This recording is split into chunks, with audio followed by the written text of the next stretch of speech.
thrilled to be hosting this reading and Q&A with Yara Rodrigues Fowler, who has written an amazing novel set partly in Mile End around 5 or 6 years ago. It's called There Are More Things.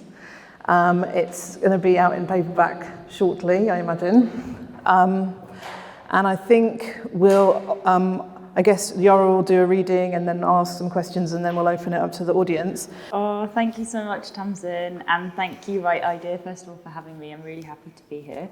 And just to echo what you said, I don't think I've done any free literary festivals where the tickets are free, so it is really special. So I'm going to read from the start of the book. And yeah, it's really cool to be here because the book has got a couple of narrative strands, and one of them is set in Mile End, and those parts of the book are called Mile End 1, Mile End 2, Mile End 3, Mile End 4.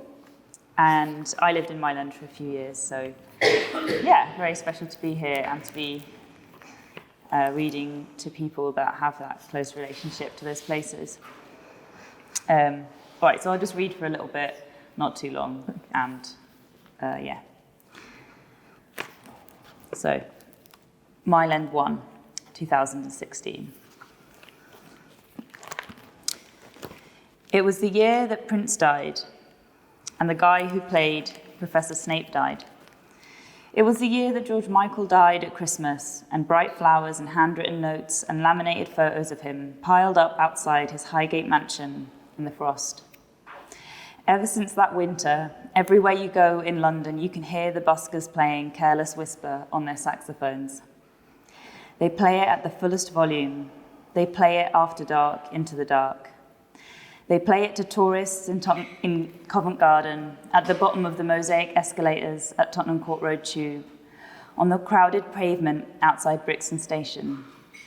They play it on summer's nights into the night, into the smell of bin bags. Banana, banana. The older-looking man outside Mile End Station plays despite the rain, his body bent into the worn-out instrument. Melissa's new housemate arrived in January 2016 in the rain. Melissa waited in the flat to give her new housemate the key. She lay on her back on the L-shaped sofa, white socked feet against the armrest. She read the news on her phone, and then she put her phone down and began to roll a cigarette. As she stood up, she licked the Rizzler paper and slipped her feet into her trainers, squashing the backs of the shoes with her heels. On the balcony, she leant against the wall, the story above sheltering her body from the rain. Across the road, a child ran along the first-floor walkway of the opposite building, hitting a book bag against the railings. The doorbell rang. Melissa stubbed out the roll-up and went inside. She checked the time on her phone before opening the front door. The woman in the doorway was shorter than her. She looked about the same age as Melissa. Her elbow-length hair was wet through. She had a backpack and 2 suitcases with her, one big and one small, both with purple ribbons tied around the handles. She looked Melissa up and down, and then she smiled. "Hello." "Katerina?" "Yes, hi."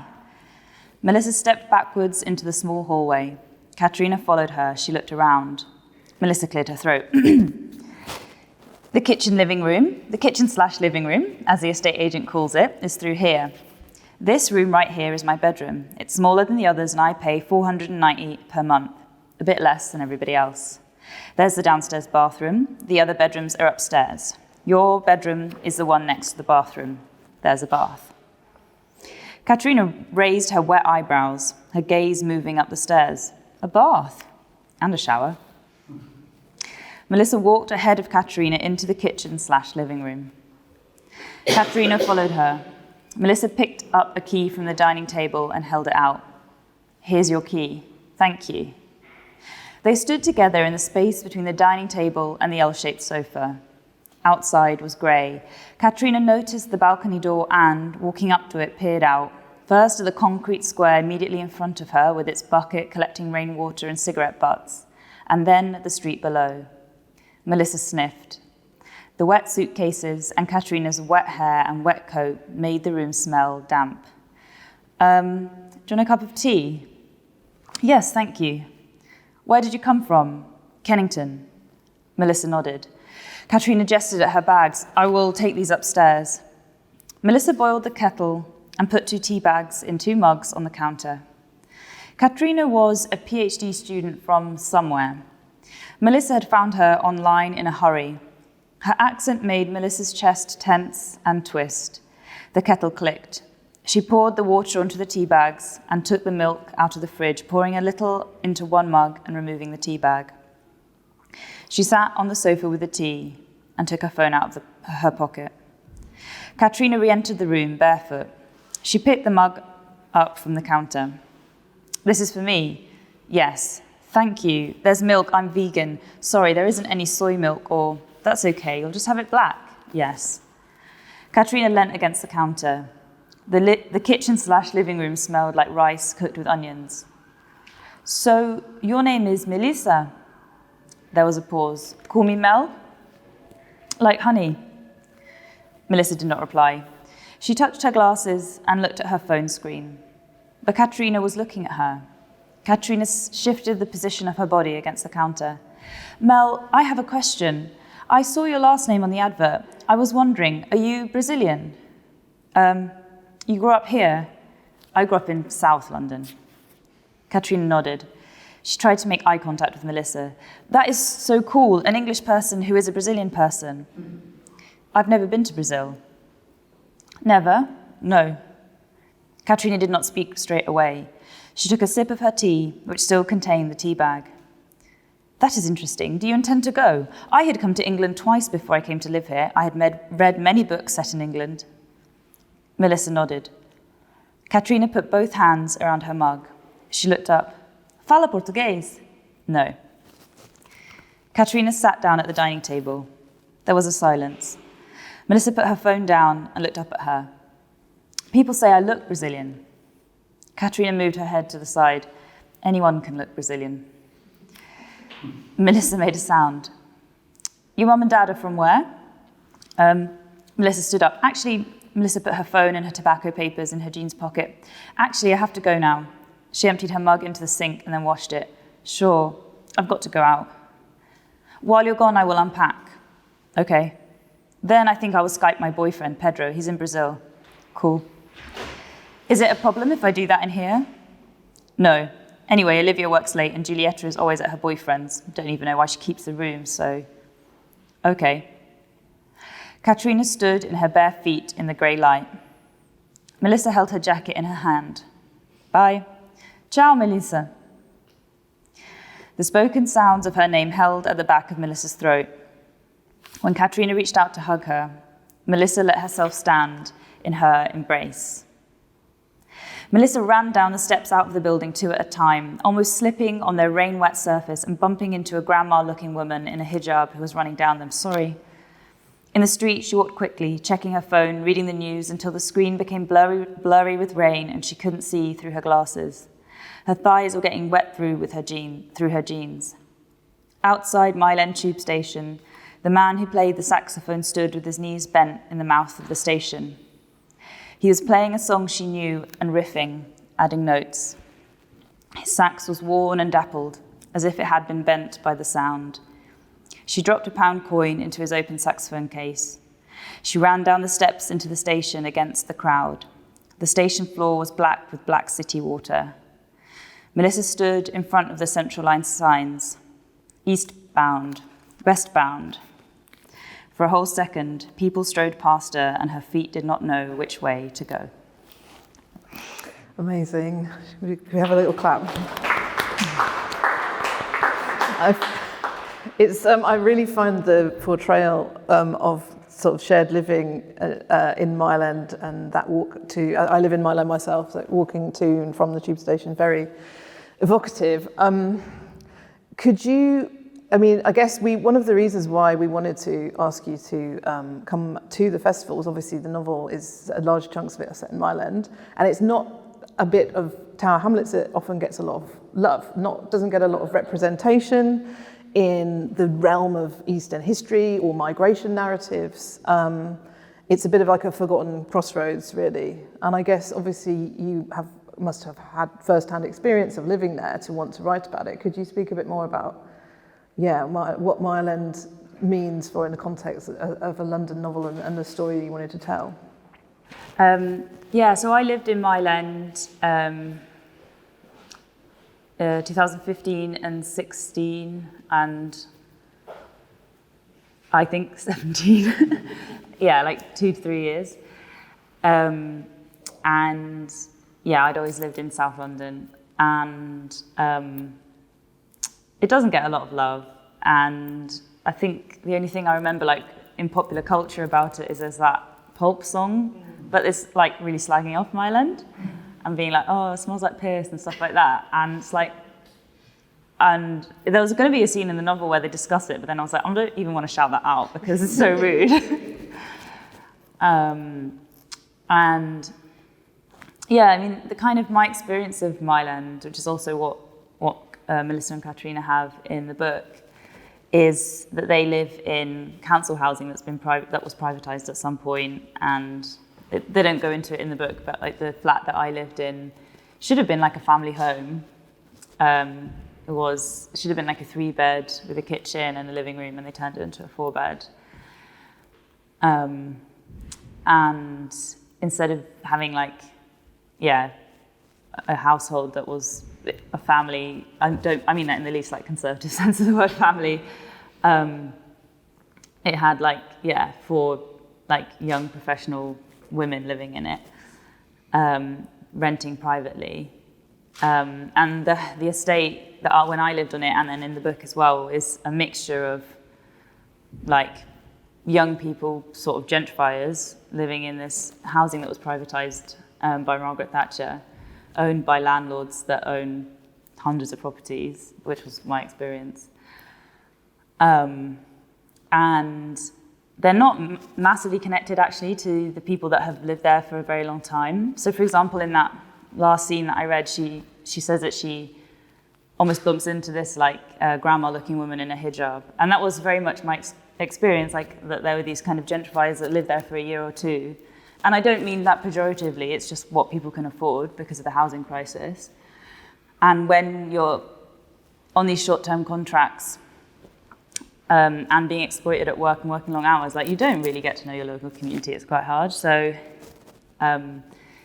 it's about Mile End, but it's also, these characters probably barely scratch the surface of the community that they're sort of living in the middle of. But even having said that, I have a lot of affection for the area and for the funny park that's really narrow and really long, and the canal, and I can't remember what else goes into the book. But yeah. Ironically, the Mile End Park was lots of terraced housing, lots of family homes that were just ended up being derelict, squatted, and then eventually demolished to make more green space. In the early 90s, Rachel Whiteread's house sculpture was on Grove Road, in that long sort of narrow strip of Mile End Park. And it is the borough always talks about, the council always talks about there not being enough green space for the number of people who live here, but there is an insane housing waiting list, and certainly in the early 90s they took the decision to demolish the housing for the park. But I love the central role that the park and the canal play when the characters are going through some feelings. They tend to end up walking through the park, and the autumnal vibes. It's very special to be in such a leafy part of the borough at this time of year. And sorry, I always used to notice when I lived there, I think that the council must have put money into maintaining the park, because the fountain would be going, and there'd be springtime, suddenly all these gardeners would appear and put more plants in or something. I don't know what they were doing, but I know the bulbs actually have to go in autumn. But I don't know. And because I grew up under Wandsworth Council, which now is Labour for the first time ever, but they let the pond dry out at my local park. And so when I moved there was even that contrast in how the parks are maintained. Yeah, I mean, the council is very proud of its parks. Vicky Park has won Best Park in England like millions of times. I want to give a shout out to a lady who's setting up a friends group for Bethnal Green Gardens, who came to speak to me earlier. She wants to promote more planting and history trails around Bethnal Green Gardens, which was formerly known as Barmy Park because there was an asylum here. The scene that you just read shows how Melissa's a kind of our real ambivalence and reticence to kind of acknowledge the Brazilian heritage that she has through her mother, and the novel really charts how that is gradually unlocked through her friendship with Catarina, who is Brazilian and very proud Brazilian. I don't know how spoilery we can be in terms of discussing the plot. But I guess I think the relationship that both of those female protagonists have with their mothers is really, really key to the novel.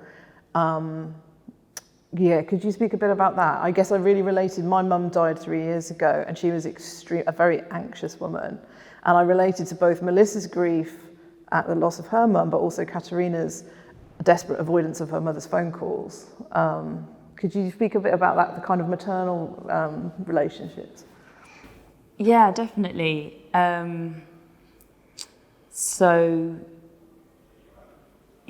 the book goes on, we understand more about both of their mothers and what kind of experiences they had before their daughters were born. And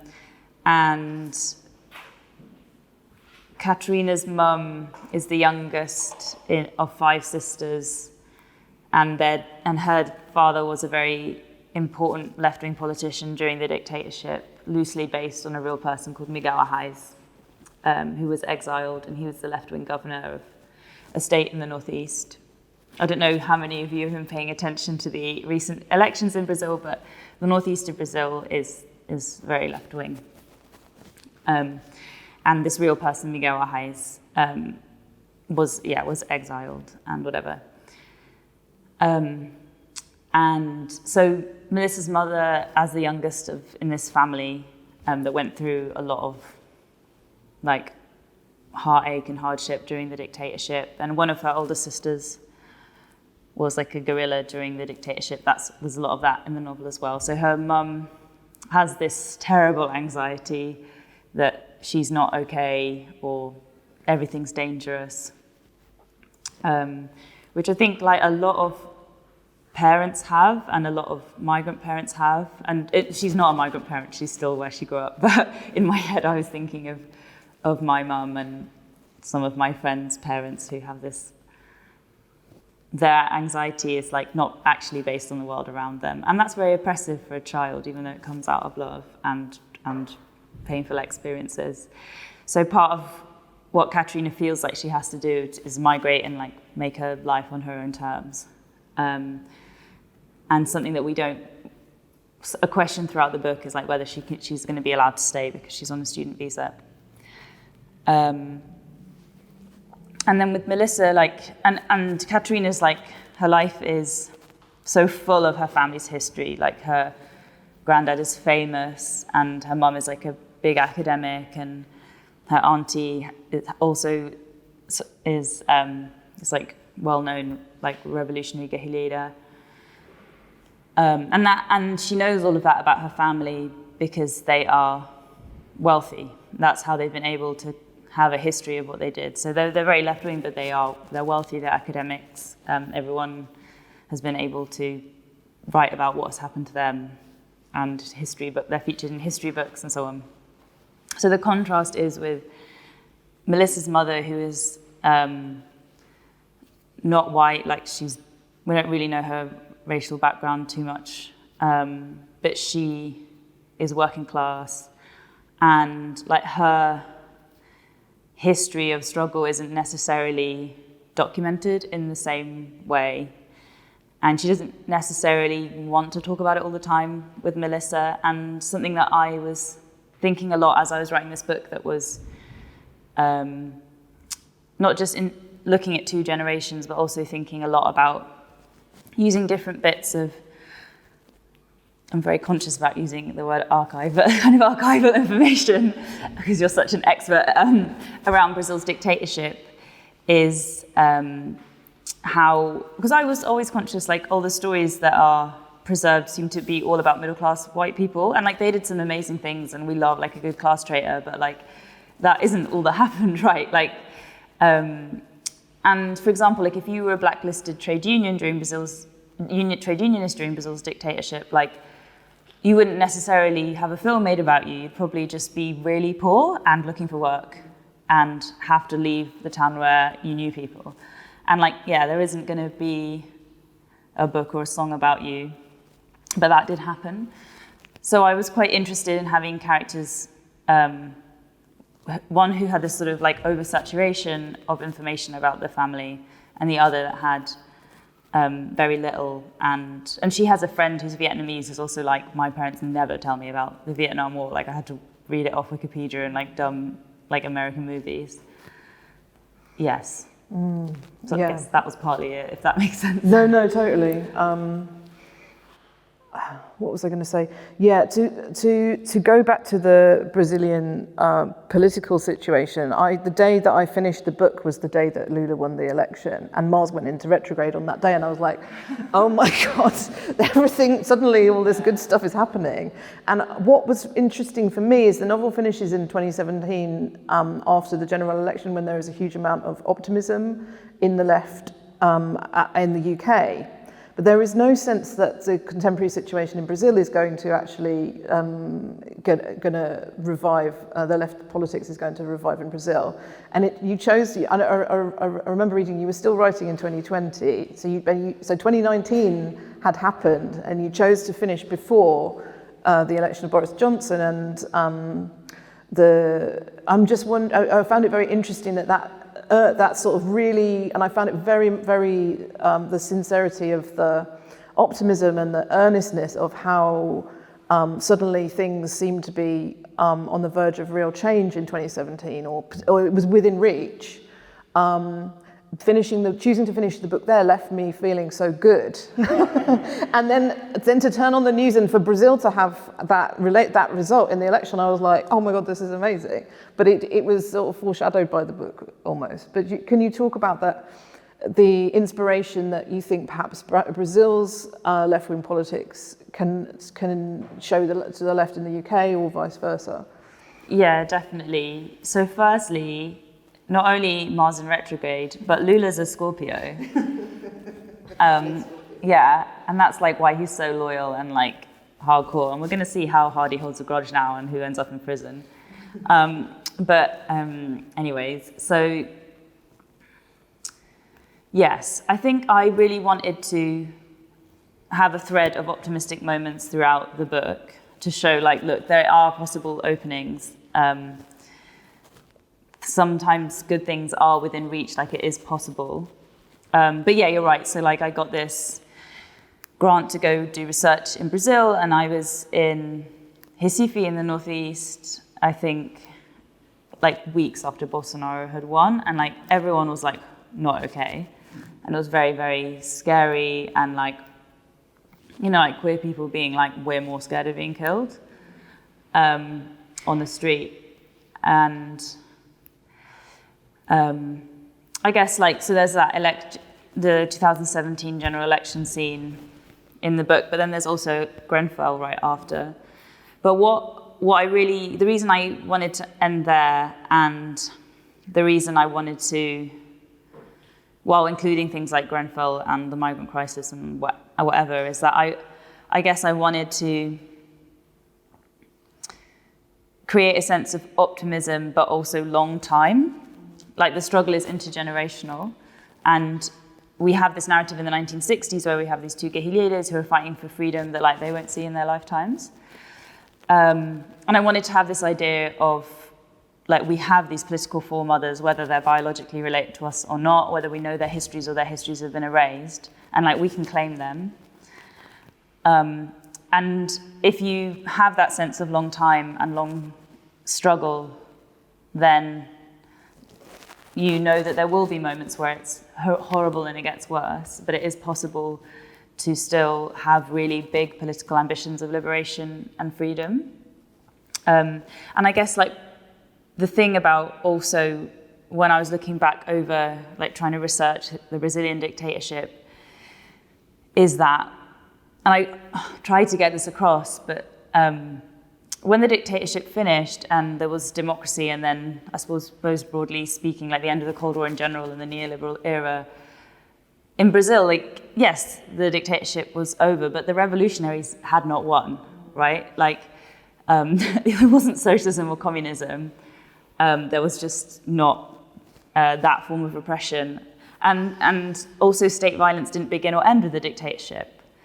Like, there's huge state violence against mostly like young black men in Brazil and against indigenous people, and we don't necessarily, again, like think of that as dictatorship, but it's the state violence, yeah, if that makes sense. So I wanted to get across like both the great hope of these revolutionary movements, which were so close to success, also threatening, that they had to be, like dictatorships had to be established and empires like mobilized to crush them. So I both wanted to capture like, yes, within living memory, people have been believing in and like putting their whole lives on the line for like this extremely ambitious idea of what the world could be like. Whilst also acknowledging that like they didn't win that time, but that doesn't mean like we don't continue their struggle and like we won't win or our people that come next won't win. Yeah, and I think that that's one of the resonances of the title. There are more things, meaning about envisioning a better world, and picking ourselves up and trying again and putting things in perspective. It struck me because one of the things my mum always used to say is to cheer me up if I was depressed that something hadn't worked out. She would say, "There's more things in heaven and earth, Horatio." She would say that to me all the time. So when I realised that that's where the title came from, I was really blown away. Yeah. So there's lots of things I want to ask. Female friendship and the intensity. I mean, I think my favourite. I loved all the relationships between the women in the book, between the protagonists in the book, not even just the women. But Melissa and Ruth's relationship was very, very. They have a very intense friendship that becomes romantic as teenagers. Could you? I mean, I found that very true to experience, true to life, and very powerful. And I think it sort of relates. I don't know. Melissa and Katerina's relationship isn't as intense but it has similar. The bond between them is similar, and it's a sort of, I don't know, could you talk a bit about that? Yeah, so for context, I guess Melissa grows up in South London and she has this best friend, Ruthie, and it's this very like 90s, 2000s, like London multicultural friendship. Like Ruthie is middle class and white and lives in a Victorian house, and Melissa and has like a mum and a dad who are married, and Melissa has like a single mum and like 3 grandmas. She's not white, she lives in a council house, but you know, they're at the same school, they're getting the same education, and like they can kind of, or they have this friendship despite that, or as well as that, or whatever. And then yeah, Melissa and Katerina, as you in that scene, like they live together, and their friendship comes from, I guess, the stuff that they do together, like so much of the kind of political work that they do together. They have this kind of like, well, I suppose, so for both of them, what I was thinking of is this, I read this Anne Boyer interview. Anne Boyer is a poet, and she was talking about something she calls a little communism of two. And Anne Boyer uses this phrase to describe a sense of unalienated healing that you get from falling in love. And she actually is talking about a woman falling in love with a man. But this phrase, a little communism of two, made me really think about the relationships we have where nothing is counted and you're just looking after each other, and often domestic relationships. like smokers who will share tobacco and no one's ever counting like who's taken how many cigarettes. And when we have these little relationships where we care for each other like this, in our little communisms of, 2 or 3 or 4 or whatever, I was thinking that in a way makes us know that it's possible, like, oh, what if we all cared for each other like this? And a lot of what I wanted to do in the novel was show these like small utopias that we do experience in our lives, despite like living in shit housing or having shit jobs or not really being able to afford stuff,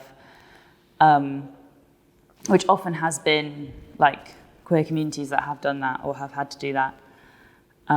So that's kind of what I was trying to show in both of those friendships with, and that it can be romantic or not romantic. Like family can have a romantic relationship at the center or not.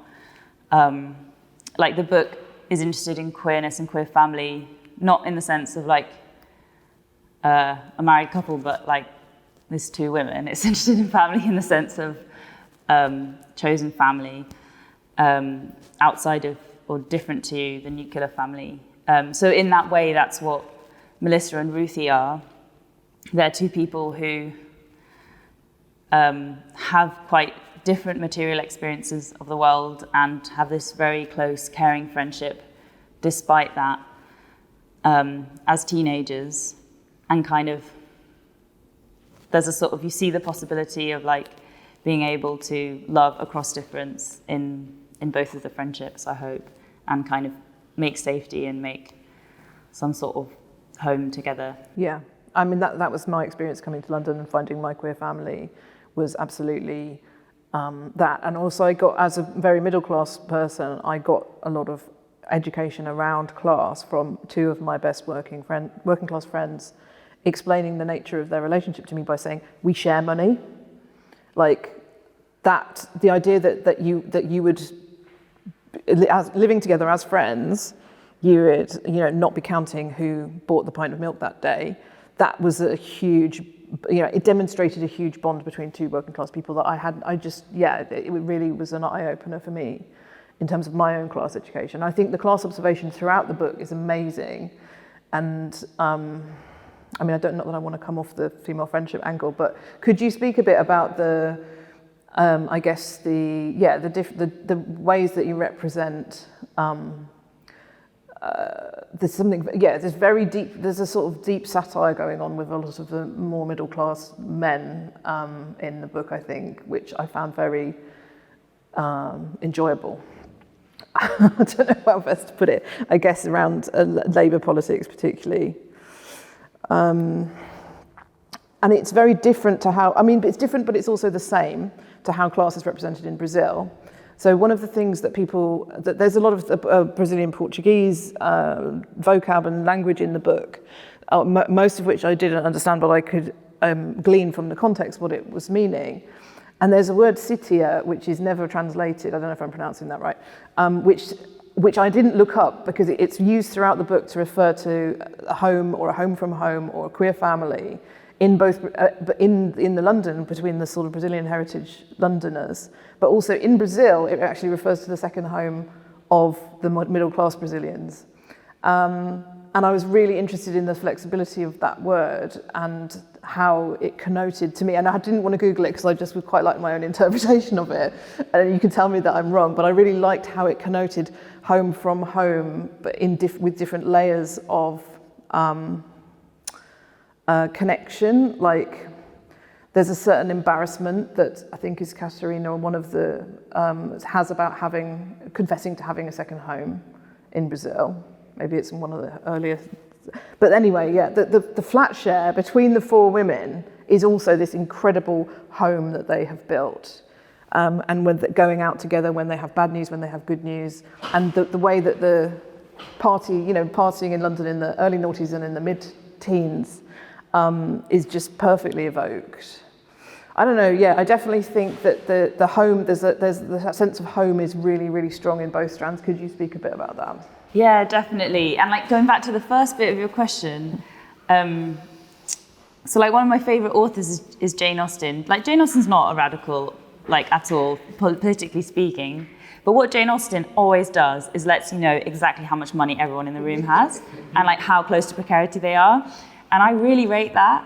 And that's kind of part of what I wanted to produce in terms of the representation of class. Like I wanted to be really clear about the material conditions that everyone was experiencing. So like in that scene I read, you know exactly how much rent Melissa's paying. And I was really being like that scene when Mr. Darcy walks into the room and Mrs. Bennet is like, oh, he makes 10,000 a year. Like that was, I really want everyone to know financially, like what's at stake for everybody. And I had this whole conversation with my editor where she was like, oh, I really don't think this fourth flatmate is adding anything. And I was like, but they wouldn't have been able to afford a flat with just 3 flatmates. So we had to be like, she's always at her boyfriend's house. Because I was like, I'm sorry, like I can't flesh out a fourth one. Like she's got no role apart from indicating that they can't afford a 3-bed. So yeah, that's just one thing to do with class. And I also like, because I had like a middle class experience in London and like maybe like quite upper class experience in Brazil in terms of my family. So I actually did like lots and lots of interviews with people with different experiences who had grown up in South London to be like, talk to me about like race and class and sex and like whatever growing up. So I did a lot of like thinking about the politics of what I was doing and writing outside of my experience. And like with Brazil as well, I had a friend in Recife that checked it all, and then like I had a PhD student that checked the dictatorship bits, and then my cousin checked the São Paulo bit. So it was very like collaborative, trying to just be very conscientious when working outside of my experience. But going back to, sorry, the meaning of home. Yeah. Yes, so like Catarina's family has this sítio, which means like, yeah, like this place, well, their family has like some property with like a house and stuff inland. And yeah, there's a scene where she's like, oh, you know, we don't have a beach house, but we do have a thing, because it's not by the beach. And because her boyfriend is from a more like, he's black and a more working class background. And he's like, I'm not migrating to London, like, fuck this. So yeah, similarly, like trying to explore the different experiences. But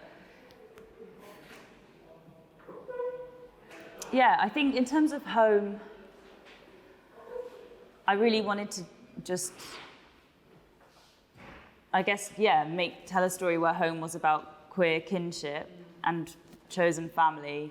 Again, whether that's like you and your flatmates in your like, not in this rented accommodation where like you don't really have a living room, or whether that's Melissa's mum arriving in the UK and like having an abusive partner and a baby. And then she has these 3 grandmas, Jean, Janine, and Jasmine. They're not obviously her grandmas, and they live on the same street. And again, like it's kind of explained in material terms, where it's like this chosen family is made possible by the fact there's council housing in this area at this time. And then you also have the narrative that's set during the dictatorship period, where I was trying to do something called like a bit like Saidiya Hartman calls fabulation. Yes, I was about to say that.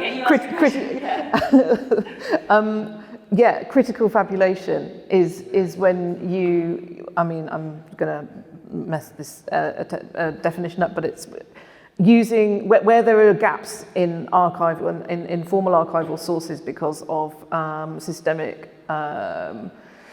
Racism, or where working class people have not left a trace in the formal archive, such as the one that I manage over at Bancroft Road, and there are just huge gaps where, for example, the scene of the people living in the forest, the activists who are, the revolutionaries who don't even if whether they win or not, the people on the ground, the sort of foot soldiers, tend not to get written about, and that's why I was going to ask. I think I should open it up soon. But my last question was going to be: I really feel that this is a really important contribution to the sort of critical fabulation that Saidiya Hartman talks about, where recuperating those histories and recreating them in the absence of a formal archive brings it to life for people and shares the stories, and it can be as historically accurate as you possibly can be with the sort of secondary research that you do, but you've given life and painted a picture of, which is likely to be extremely realistic, of what these people actually did, and it sort of puts something into the archive through fabulation that wouldn't otherwise be there. And I think it's amazing. It mainly seems to happen in African American literature. And also I want to shout out America Is Not the Heart by Elaine Castillo, which has an amazing scene of communist revolutionaries in the Philippines, which does a similar, really, it reminded me of that in terms of women, leaders living outside society as communists trying to overthrow patriarchal systems. But anyway, yeah, it's very much in that tradition. But it also manages to be very powerfully about queer kinship today, as well as reaching back into history and putting things back on the shelf. I'll just nerd out about that bit because it was so fun, and it kind of started because I was doing this funding application at the British Library, and I was like, oh, I've got to pretend I need to use their archives, like, okay. And so I was like, yeah, the book's going to have a historical section, and then I was like, actually got really into it. I was like, oh, this could be quite sick. So then I think it's the best bit of the book is so there's a section set between 1969 and 74 in Brazil, and we follow Catarina's aunt.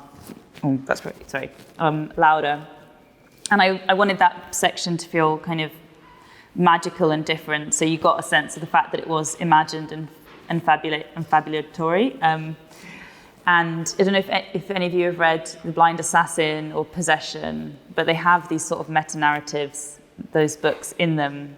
And you get all excited when you're going to read them, and they're a bit sexy, and like maybe they're in italics or something. And so that's the kind of vibe that I wanted to create. And in this book, that narrative is formatted slightly differently, and the characters don't really have their proper names. They have kind of monikers. And anyway, so some of the things like, I guess, archival material that I got to, it was during lockdown, so I couldn't go to Brazil, which was disappointing. But so I did like a long interview with my mom about her experiences, and like my mom was not like a guerrillera on the run like ever, and I think some people, they're like, oh yeah, is this autofiction? I'm like, no, my mom didn't like shoot a policeman or anything. Like my mom was like, well, the student movement in São Paulo, like it was much more like pedestrian, still whatever. But my mum did tell me like stories about her comrades who were queer in the revolutionary movement and what that was like, and it was a bad time. And there was this idea that like if you were queer, you were not of the people, which is obviously like bullshit. So I wanted to kind of create or gift this kind of fabulative narrative to these two women. And some of the bits that I looked at, so I did this interview with my mum, and then there's like a few oral histories I could get out from libraries in London.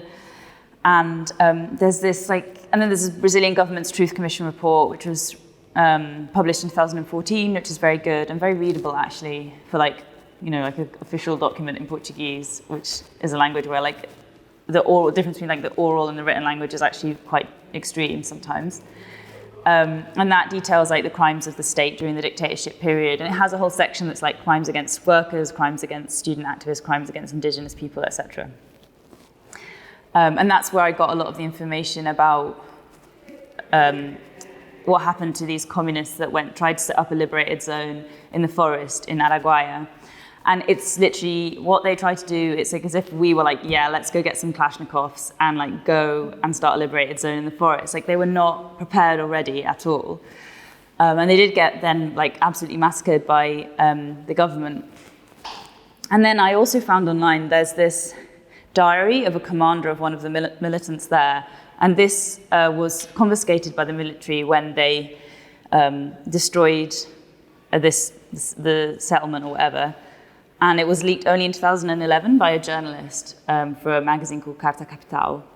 And it's just like a PDF that's online.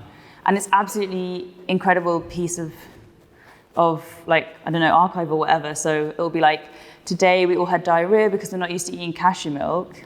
or like, or it'll be like, this is what our parties look like, or this is what our relationship to the people that already lived here were. And I was really looking for stuff that talked about race, and there isn't that much because it's just like, hi, we're communists, like, okay. But then once I started like Googling, okay, so there's this person who was very popular with the local people, okay, they were black. And then like there was one commander who was black, and like he was treated differently by the military when he was killed. They were all killed, but his body was apparently hung from a helicopter. So it's really sending a different story. I'm very like used to this, but so seeing how it was, and the people who lived locally were probably black people who had moved there after slavery had ended because the land was cheap. And I was very interested, okay, what was the relationship of these like communists from the big city, mostly with university educations, to the local people? And not only did I read like, oh, they have parties together, but there was also a bit where it says, oh, like a local Tireko priest wrote this kind of prayer for us. And that prayer is reproduced in the book. And I was like, what's Tireko? So I looked up Tireko, and it's an Afro-Brazilian religion. So I was like, okay, this is actually a really interesting piece of revolutionary, like black Brazilian history. And that's why I put that in the book, but I also translated it. So it's there in Portuguese and English, so that like, as the sort of suppressed and censored information, I actually wanted to like open up access to it, but also be like, look, this is just my translation. Here's the original, like do better. So yeah, it was just so fun reading all of that and getting all of that detail, but also so that I could sort of create this imaginary narrative of like queer revolutionary foremothers, maybe, that might have existed or probably not, or who knows. I definitely think they existed. I fully believe you. And, you know, it's, yeah, absolutely. And I think there is more writing happening about black communism as well. In Hakeem Adi's written some great stuff about I mean, it's more 20th century. But yeah, I think when you just said you were interested in the relationship between the university educated non-Afro-Brazilian, well, white Brazilians or whatever, to going into the jungle, it could feel like a form of gentrification almost. But in actual fact, they were like, oh, let's party. Well, I think so. And like, so they called them the Paulistas, like the people from São Paulo, even though they would have been from lots of cities. And there were sort of prominent black like guerrillas that came in that cohort. But then when the military came, a lot of the local people joined them, and they tried to like blow up a bridge to stop the military coming in. So there's another thing that's interesting is like this guy puts in his diary, like, we didn't give any charity to local people, we just had like exchanges. So they didn't come in being like, we're here to save you. No. So yeah, I thought that was interesting. Yeah, there wasn't like a white saviour. I don't think so, no. Deployment, no. Okay, I have definitely asked too many questions. Would anyone in the room like to ask a question? There's no roving mics, so I will repeat your question if you want to shout out. There are no stupid questions, all questions are great. I just want to say thank you. So I bought your book back in, I think, May, June time, and I haven't actually kind of finished it yet. It's just one of those that I kind of wasn't able to kind of get to, and you've really inspired me to sort of like pick it back up again, and looking forward to reading more. Excellent. Yes, I had the opposite experience. I read it in like 2 days. I couldn't put it down. I think there was something about, I felt very seen by a lot of the scenes, especially the London ones where they are just going out on the lash, and all, but both, you know, in the turn of the noughties, as teenagers, when they Melissa and Ruthie are going out to house parties.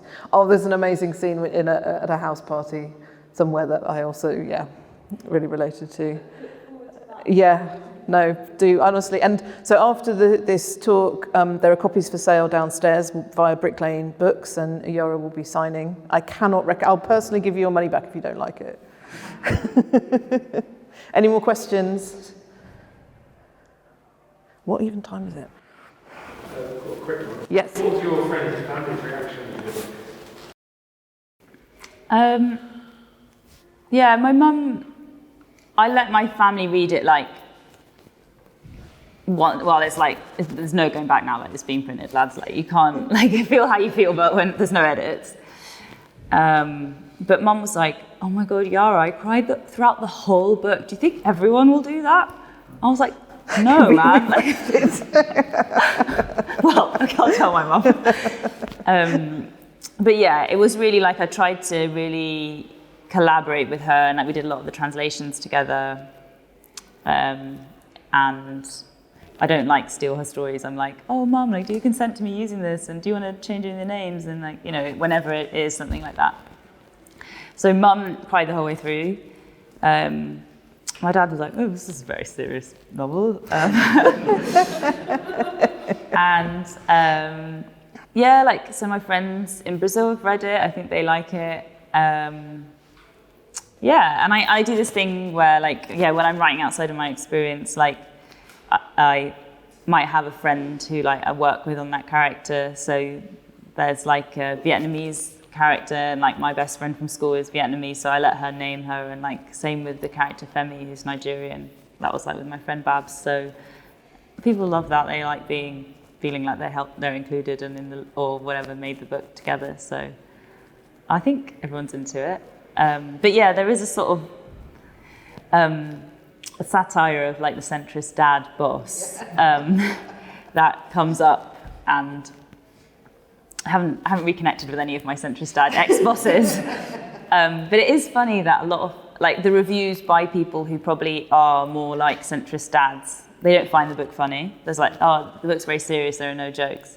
What? But I think that's if you don't see that character as satirical, then you would be like, oh yeah, that's just a neutral character. Yeah. So that's also an interesting thing that I've kind of noticed about who finds that character funny and who finds that character just like, oh, yeah, good stand-up guy. Yeah. I mean, oh, sorry, go on. I just started reading your first book because I just learned my daughter. I'm from Turkey, so it resonates quite a lot. And also, by coincidence, I ran into a Brazilian girl waiting for a bus coming from Brighton to here. Is it in Portuguese as well? That translate? So there are bits of Portuguese in the book, but the books haven't been translated into Portuguese. I haven't cracked into the Brazilian market, would love to. Any connects, much appreciated. And also, I think it will attract attention in Turkey quite a lot. Similar stories and everything else. And I like the long view of history. Yes. Long view of history. It gives people optimism. I've just been I spent 3.5 years living in Turnpike Lane near Green Lanes. So lots of like Turkish families, or Cypriot and Greek as well. But yeah, I actually was speaking to a Cypriot person the other day. Anyway, but like I think a lot of people with kind of like hybrid identities identify with that first book, which is about like, yeah, negotiating that. A lot of what the book is about is that. Yeah. More, I mean, I don't know your second book seems more history and politics and that sort of violence. Because they asked me once to translate a book from Turkish that was so involved with the past, and it had a very also romantic, real story. If I wasn't told, I would have thought it was such an imaginary and coincidental thing. But I thought, I don't know if it would be understood in English by the English speakers unless we lived with that. I don't know, it's very hard sometimes. But that's very interesting. Come across probably, to explain. It's hard for audiences that hasn't lived some of that. Yeah, so Yara's first book is also on sale downstairs. It's called Stubborn Archivist, and I do have it, but I haven't read it because I felt called out by the title. There's like one of my favourite tweets about that book is like, like, OMG, this book doesn't even have any real archivists in it. Like, and it's by someone that has like archivists in their Twitter bio, and I was like, oh, I'm really sorry. Like, I'm such a fraud. It's something we are very gatekeepy about the word archivist. Those of us who had to do the bloody masters at UCL to be called an archivist, we're really bloody gatekeepy about it. It's something I'm trying to, a layer I'm trying to shed. Any more questions? If not, I've got one final one to wrap up with. What's next? Are you going to write something next? Obviously, I want to subscribe to like a Substack where you just release episodes carrying on the stories. But you probably have other ideas. I think I really love doing the historical sections and like working with the idea of fabulation. So I think I will do more of that. Maybe like a whole book that's that. I just thought it was so cool. But I think I might write something a bit shorter and easier next. And I've gone through a real like Princess Diana obsession. So I'm thinking about like an anarchist biography of Princess Diana or something like that. Like, I don't know. And then like, that's how I make all my cash so I can then just fabulate forever. I'm not really sure. So, We'll look forward to that. Look out for it. I'm looking forward to the film version and who will star. Thank you so much, Yara. It's been an absolute pleasure to learn more about the book and speak to you. Can we give her a massive round of applause, please? Yeah, and thank you so much. Like, it's such a joy to be here with you and to be interviewed with such love. I'm really happy. Thank you for putting my London queer family on the stage.